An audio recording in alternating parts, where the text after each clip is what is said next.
Welcome to the EdTech Throwdown. Join us, Eric Geis and Nick Johnson, as we dive into today's best EdTech tools, tips, and practices. We do the research so you can teach your class. Remember to follow us on social media like Instagram, X, or Facebook by looking for the handle @EdTech Throwdown. Now please enjoy the show.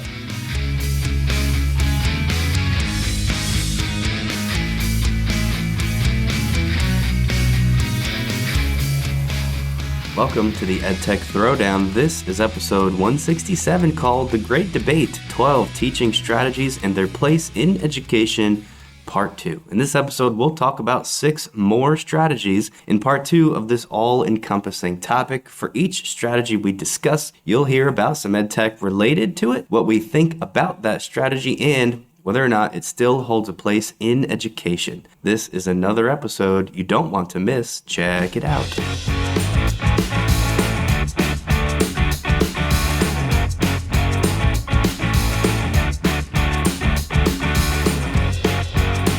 All right, as we continue on this list, I just want to point out, so far, Nick and I disagree a lot. Our rating system is all over the place with one another, and I don't think either one of us is wrong. I think it should be different based on each teacher because, every teacher is different, but I also think that it should be different based on your classes, like the students that make up your classes.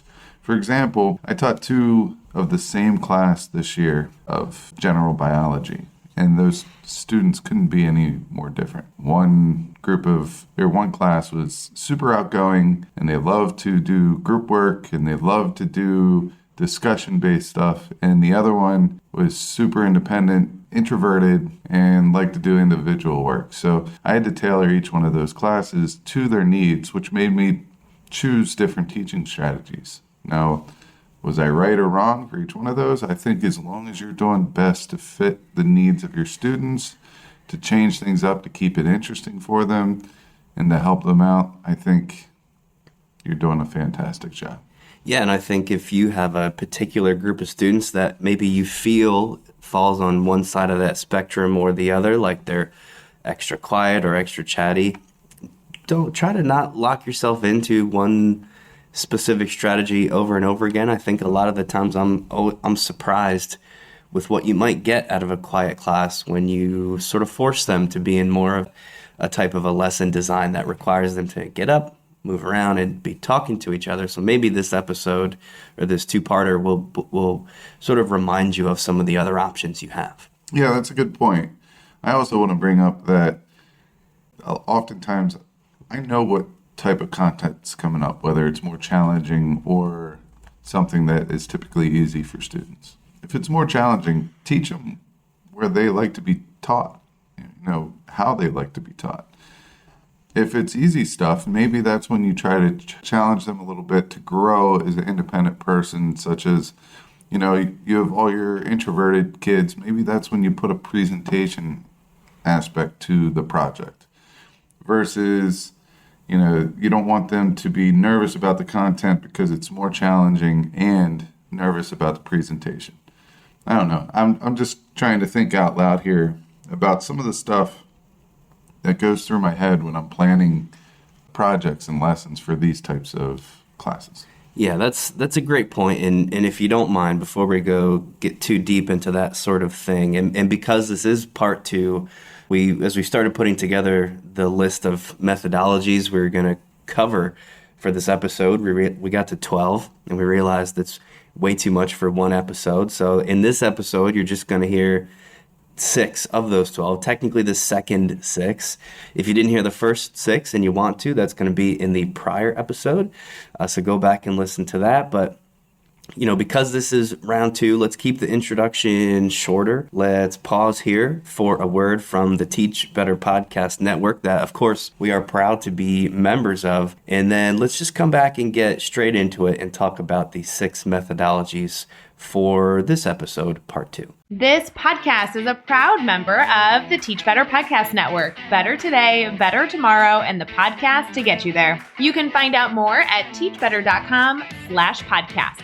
Now let's get back to the episode. All right, let's get right into it. Before we go in with our first one, I'd like to go down the list like we did last time and just introduce the 6 that we're going to talk about, right at the top of the episode here. So the first one is going to be narrative-based learning, and then we have flipped classroom. We have discussion-based learning. We have debate and argumentation. Another one of my favorites, gamification. And the last one, independent study. Nick, why don't you get us started?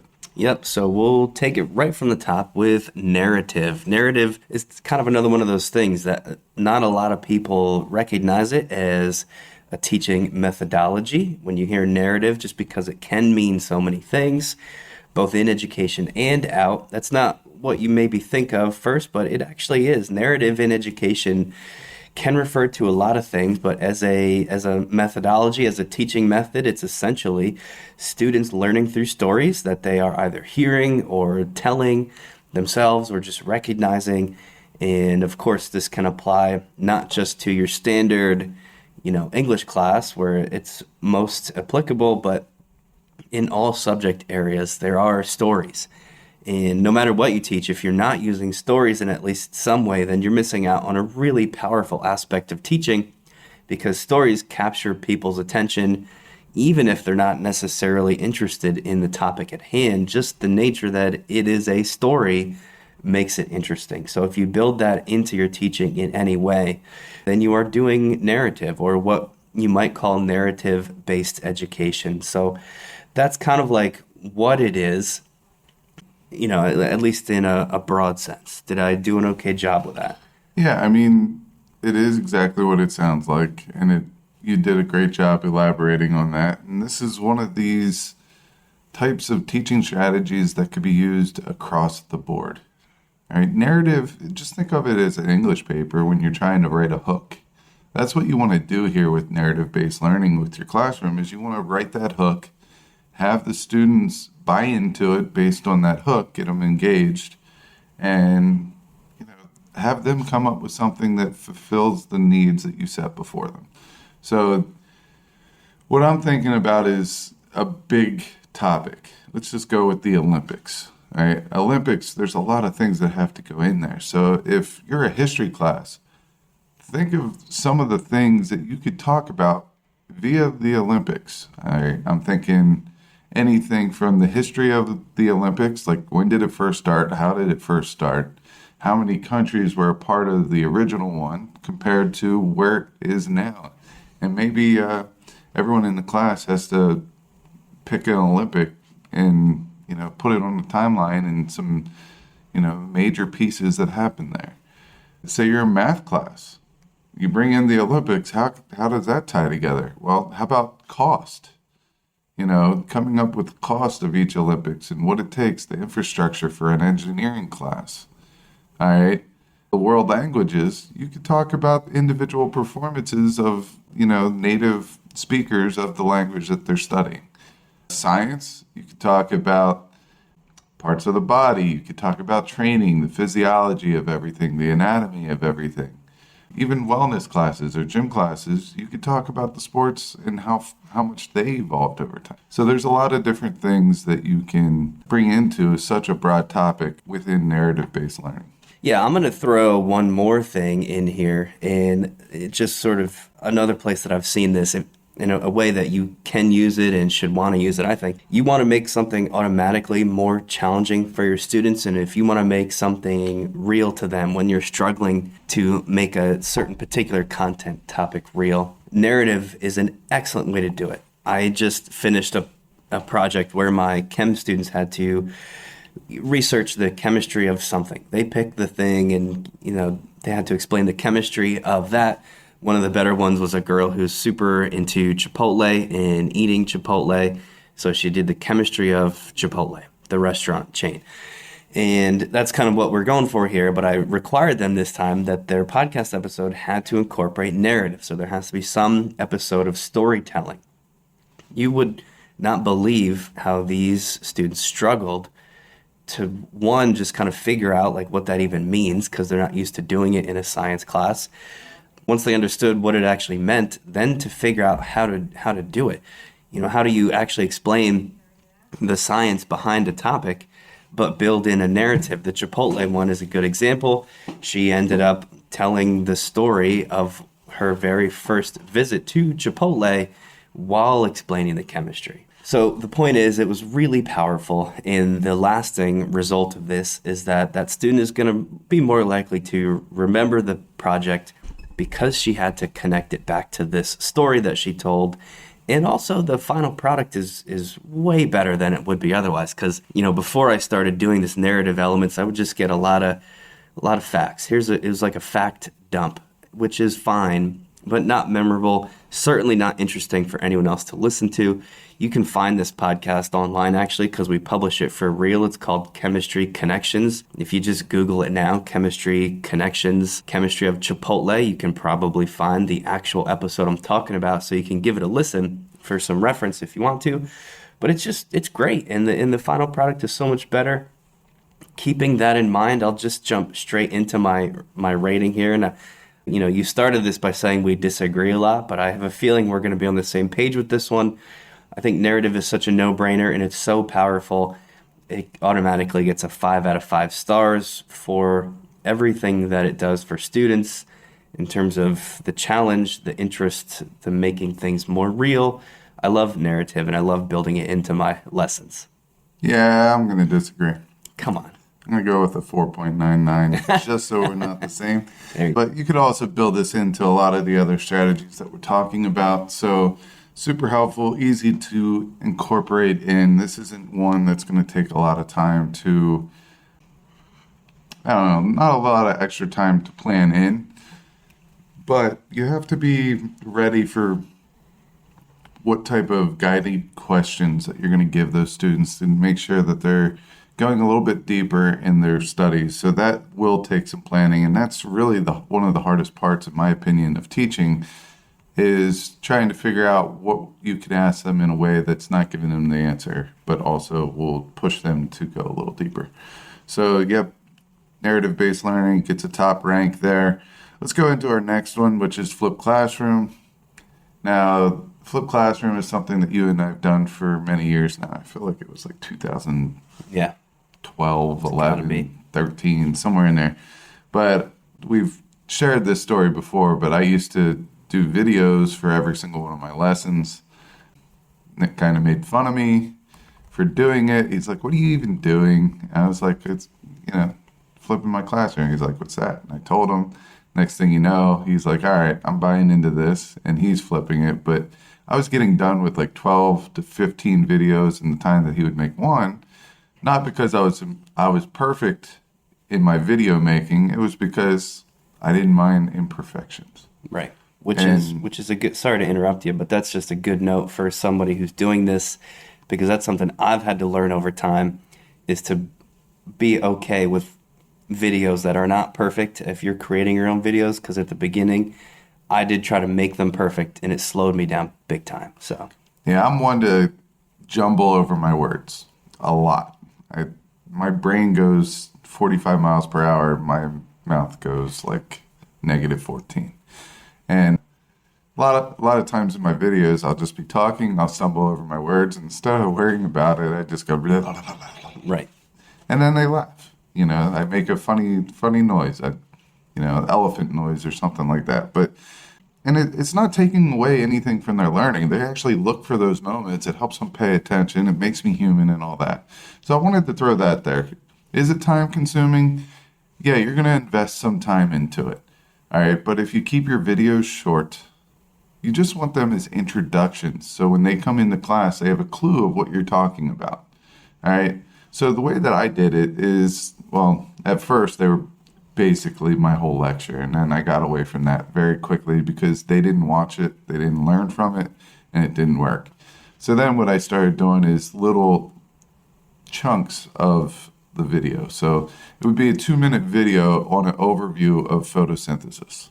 And I'd show them pictures. All right, we're going to talk about photosynthesis, which is X, Y, and Z. Here's a picture of a leaf. The leaf goes through photosynthesis. It's part of a plant. We're going to take a look at those parts that will help in the process of photosynthesis and what that does for the plant. And that would be my whole entire video. Like, there would be images and things like that behind it, but it was just an introduction. And then when they get into class, I would already have that image already up there. And I would have arrows drawn to different parts, blank labeling. So I do 5 minutes of them.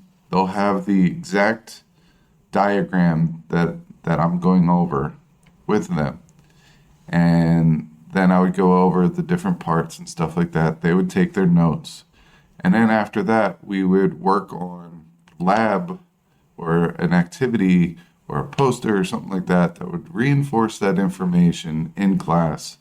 They usually do it in groups because if they showed me that they could handle the 3 minutes of independent work at night as their homework, then I reward them with group work because that's how they like to work. Or if they liked independent, I would give them independent work. But anyway, what I'm saying here is that this does not need to be a production. It doesn't need to be perfect. You could put the green screens away. You don't need to do any video editing. It's almost like you're just talking into your computer while your presentation is there. Make them extremely short. Once you have them recorded, you have them year after year after year. So that initial investment is returning a high return every year. Some EdTech tips for you, because everything Guy said is perfect in my eyes and exactly what I would say as well. So I don't need to reiterate that, but I disagree, Nick. If you're going to go down this road, I would recommend, I don't know if I would recommend it. I'll say I don't know if this is for everybody, but I liked putting my videos on YouTube so that they were there for everybody, not just my students. I would recommend using a personal Google account and a personal YouTube account to do this in the event that your videos start getting enough views that you might be within the land of monetization, because YouTube will pay you, at least as we're recording this today, will pay you for videos with lots of views and lots of subscribers. If you're doing this via a school or organizational account, then you would not have access to that option, which would be very frustrating. I know both Geis and I have experienced a little bit of this ourselves. So if you're putting them online, use a personal account. As far as making the videos, my favorite one is called ScreenPal. I know that's your favorite one as well. ScreenPal, you can use it for free. There's a paid version that both of us actually pay for out of our own pocket. We think it's so good. And as far as sharing these videos out with your students, lots of ways to do it. The best one, the one for Flipped Classroom that I don't think there really is a replacement for right now, of course, is Edpuzzle. And that is Edpuzzle's whole thing. That is almost why they exist, is pushing videos to students, but forcing them to watch, tracking how much they watch, how long they watch, and embedding questions within the video. And that's all I'll say about it, because otherwise I'll be down a whole giant path that could be an entire episode unto itself. But those are like my top 3 pieces of advice for Flipped Classroom EdTech. As far as a rating goes for this one, it's so hard because I love the Flipped Classroom.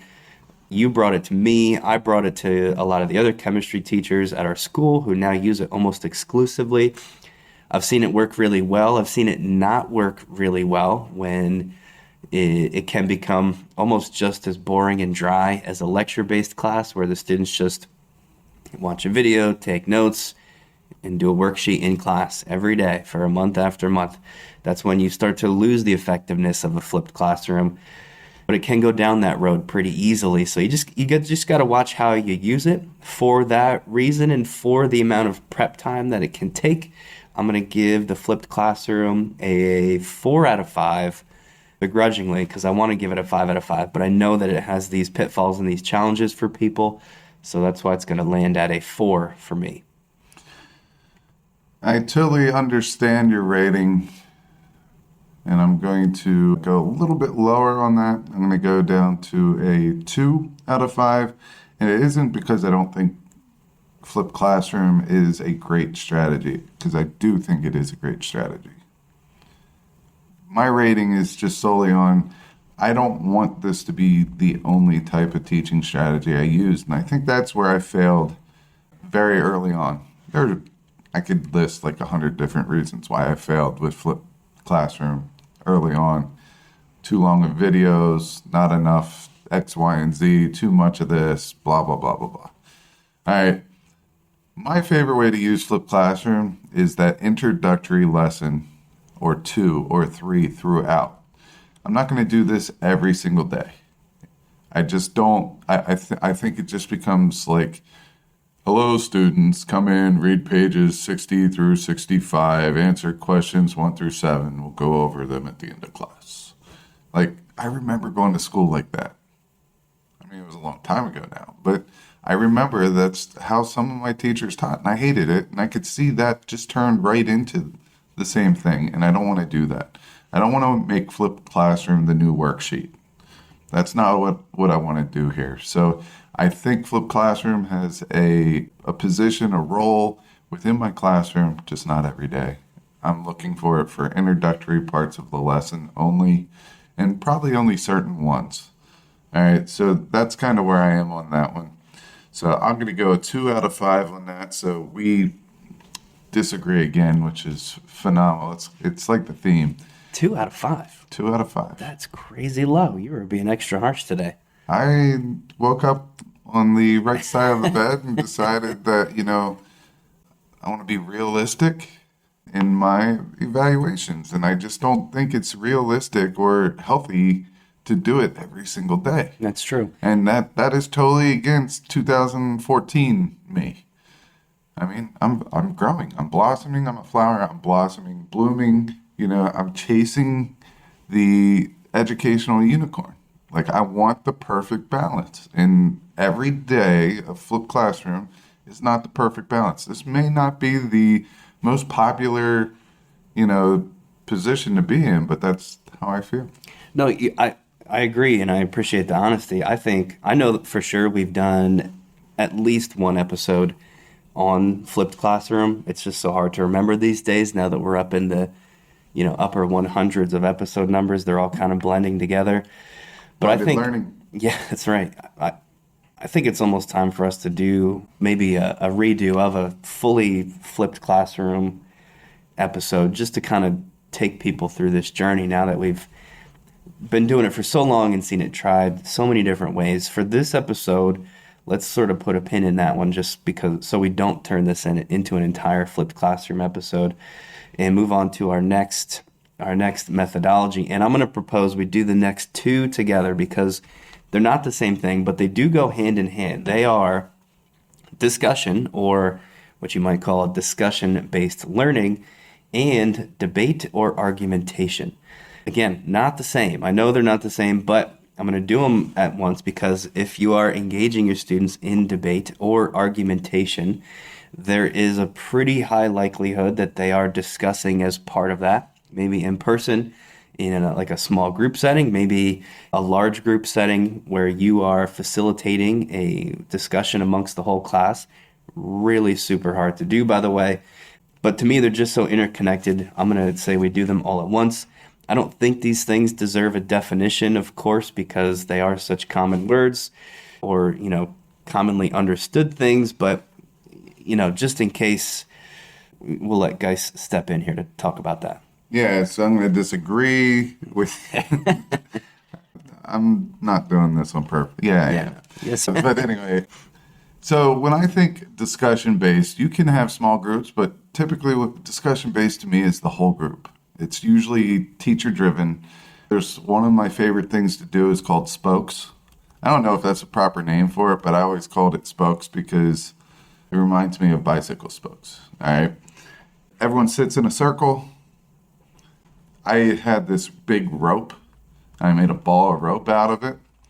And the first person that answers the question that I present, they hold on to the end of the rope. They ask another question, or the teacher asks another question. Whoever answers it, the rope gets rolled over to that person, so they have it.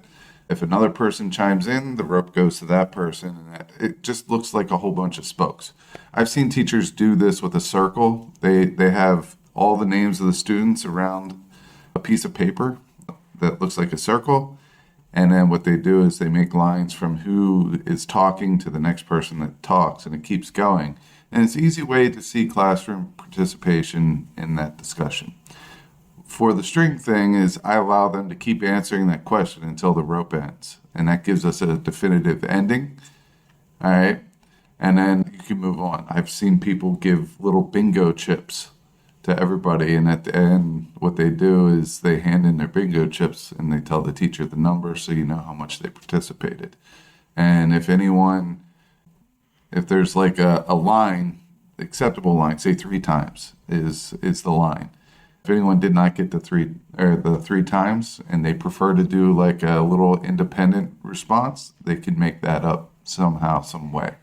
That's my discussion. And I know that you want to hop in, but before you do that, I want to kind of just address debate because I ran a bioethics class and we debated all the time. All right. Big group debates don't work, in my opinion. Too many kids get overshadowed. So what I did is if I had 24 kids, I would do 3-on-3, pro and con of a topic, and have 4 different, debates, I guess. All right, 2 would go one day, and everyone that's not going that day became the jury who argued a better case, and they had to put a justification of who won, why they won, specific examples. Next day they flip. So the whole class isn't just watching one debate. If you really want to get clever about it, have them record their debate via video, and then, if they didn't witness that debate, they could watch the other debate. All right, and by doing that, everyone's involved. No one gets overshadowed because there's only 3 people per side. That means everyone can easily talk and have a space in there.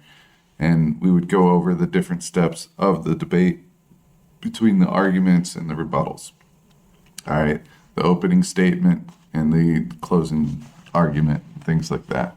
So that's a much smaller group. Yes, it does have discussion in it.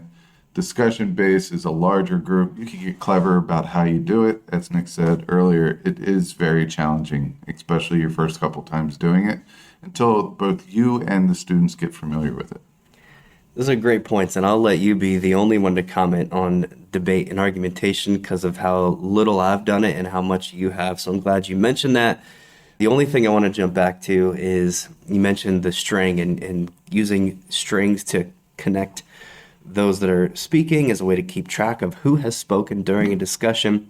This is a great place for us to bring in some EdTech because there's lots of EdTech that'll do that and help you keep track of your classroom discussion. If you're doing this in class, you want to make sure students know that they're accountable for how much they participate. You want to help them be better. You want to help them grow in their discussion skills. There's some kids that are going to, hate this at first because they're not comfortable, but they may grow to really see the power in discussion because it is probably one of the most powerful things for learning is getting the students to talk to each other and explain things to each other. A great one is called equitymaps.com that will help you use technology to create these connections between students. It sort of puts like a digital avatar of each student in the classroom up to a certain number. Let's say there's 15 participants. You'll see 15 little images in a circle. Sometimes these are called Harkness maps, named after the Harkness method or these big giant circular tables that you may or may not be familiar with. But it connects them with these digital lines every time one student speaks to another. What's really cool about this one is that it then gives you these little feedback frames afterwards that not only map who has spoken, but it'll give you a gender equity. So like how many times did the boys talk versus the girls? It'll tell you which students spoke at the highest percentage during that thing. So you can, try to track that over time. You might ask the 3 students who spoke the lowest percentage during the discussion that you need to see that be at least a little bit higher in the next time they do this to try to help those students grow over time. And that's just one of a lot of things that you can use to help technology do some of the heavy lifting for you there. That is equitymaps.com. As far as a rating goes, I'm going to be the lower end this time and give it a 3 out of 5 for both of these. It's selfishly just because of, I don't know how hard it is for me to do this. Like I've seen lots of amazing lessons happen using discussion, but almost all the time it's in a recorded video or like a virtual teaching space with a very small set of very specifically chosen students. When you expand it to, I don't know, 28 kids, where there's just one teacher trying to orchestrate all this, maybe you're splitting it up into small groups and losing some control that way. If you are trying to do a large class discussion with those 28 students, it's just so challenging to make it effective for every student in the room. I have problems with it. At least I can't do it and haven't done it effectively. So that's why it's getting a 3 out of 5. And I wanted to even go lower than that for that reason. But I also know how crazy beneficial a good discussion can be when it's done. I just think it's so hard to do that it's a giant barrier for people. So that's why my rating has fallen that way. Yeah, this one's near and dear to my heart. Bioethics was one of my favorite classes to teach. I think that if students know a piece of content well enough to argue, then they really know it.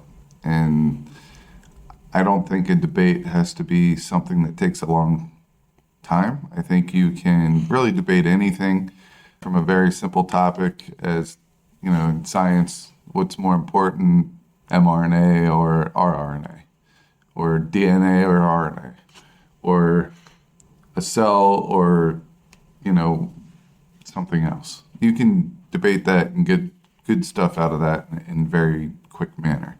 And then there's topics that are a little longer. I think this could be used more frequently.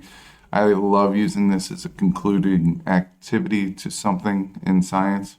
So I'm going to give it a 4 out of 5. I believe that we were different again, which is perfectly fine. I'm going to bring up one piece of technology real quick, just because they have a lot there that is used.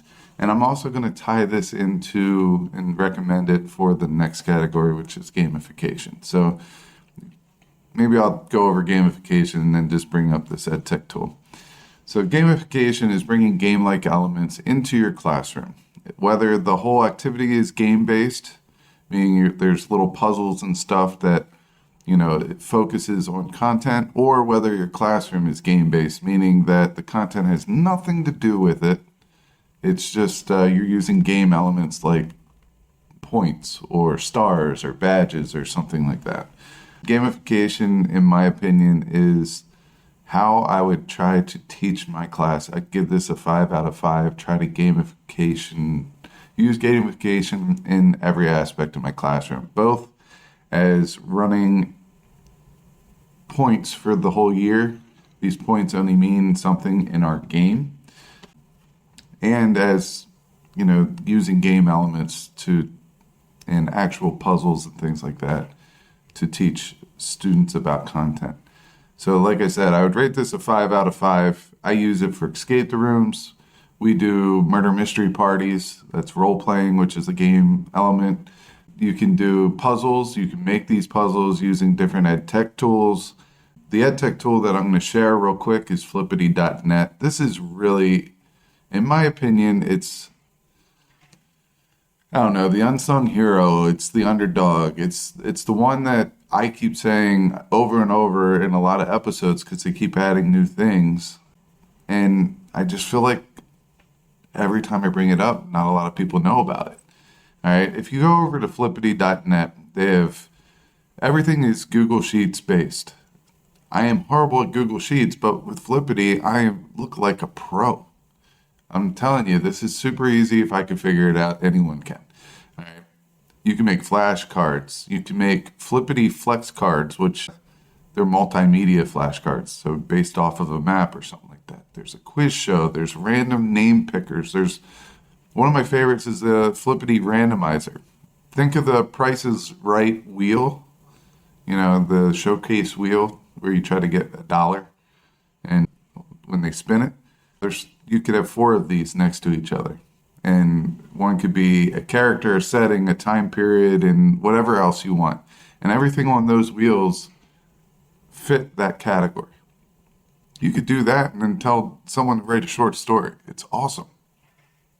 There's breakouts, a virtual breakout. There's locks, which is cool. Board games, manipulatives, matching games, Connect 4 games, bingo games, timelines, typing test. The next two are very, gamified, which is badge tracker and the Flippity live leaderboard. I use that all the time. We're getting into the summer and I do daddy school. Daddy school with my 3 boys. They do 3 worksheets.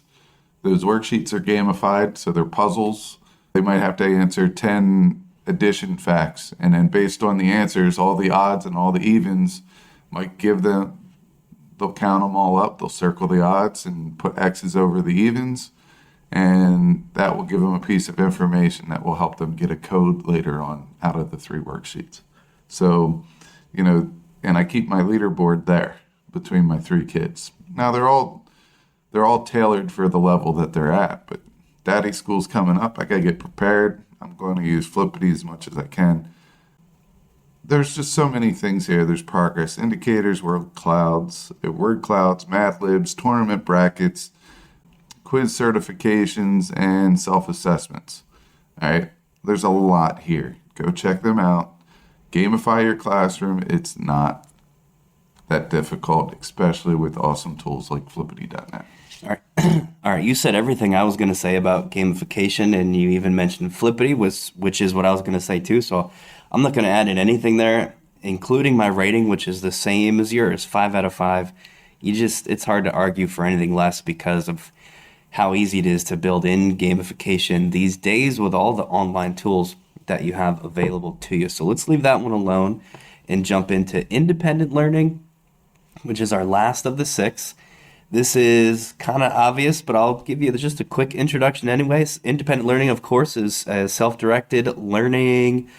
Let's call it a process where students are obviously taking independent ownership over their own education. They are the ones seeking out their own choices in knowledge or skills that they are learning.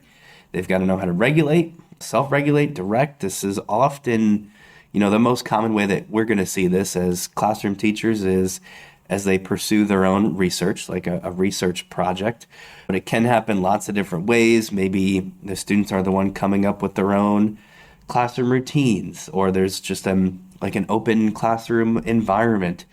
If you do something as simple as encourage students to ask open-ended questions, or if you allow them to negotiate activity choices, all of these things can fall within the sort of weird umbrella that is independent learning, but it is itself a thing for that reason, because it's so broad. Not vague, broad is the actual term here. Because it's so broad, it's tough to suggest EdTech that is specific to independent learning, because a lot of the stuff that have talked about within these 12 things or 12 strategies, if spun the right way, you could consider them independent learning. So there's really any educational technology could fit here. So I'm going to bypass that altogether and just say, and this feels like a cop-out, but I'm going to go 4 out of 5 for independent learning because clearly it's great. The challenge, again, as with many of these things, is it's just, at least in a public school setting, if you're a classroom teacher, this is tough to do. Time constraints, just learning constraints, standardized testing are all going to be giant limiting factors. So if you're doing any kind of independent learning, it's going to have to be on a small scale, just in terms of time and other concrete things like that.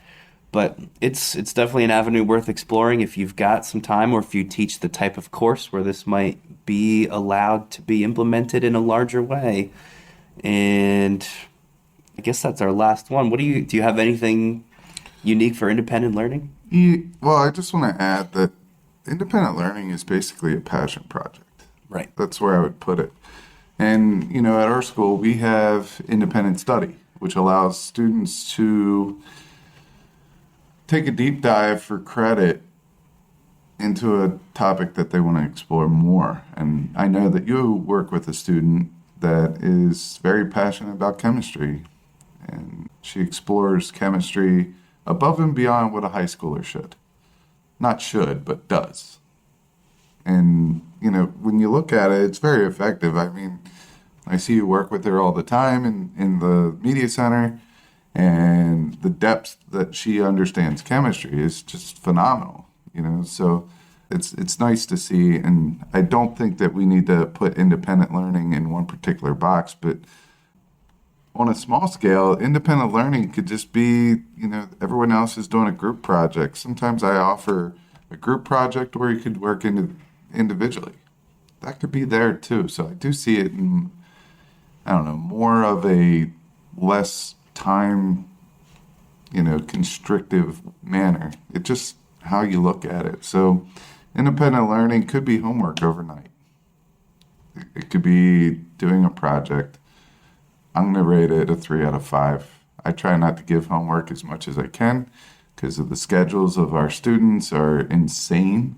Extracurriculars, all the sporting stuff, all the dance stuff, all the plays, the band, all that stuff. I like for them to have a little bit of a life outside of school. So I'll give it a 3 out of 5. I do see merit in independent practice. Absolutely. It's a great reasoning and a great way to end this entire 2-part series. We hope that everybody enjoyed listening to this. It's it's tricky to talk about so many different things in as fast and a brief a way as we tried to do. So hopefully we did it justice. Hopefully you got some ideas, some inspiration. And that is officially the end of episodes 166 and this one, 167. As always, thanks a lot for listening.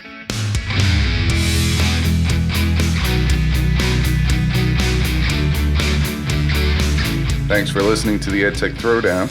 Do us a couple of favors. Subscribe to our podcast on any major podcast catcher such as Apple, Spotify, Amazon Podcasts, and Stitcher. Go over to YouTube, search the EdTech Throwdown, subscribe to the channel. You can connect with us on Twitter, Facebook, and Instagram. The show's handle is EdTech Throwdown. You can connect with Geis at GeisGotTech, Nick at NickGotTech. You can write us an Apple Podcast review. You can tell your friends about www.edtechthrowdown.com. And lastly, go over and check out our friends over at the Teach Better Podcast Network, a network that we are so proudly involved with. Until next time, remember, go try some EdTech because we will do the research so you can teach your class.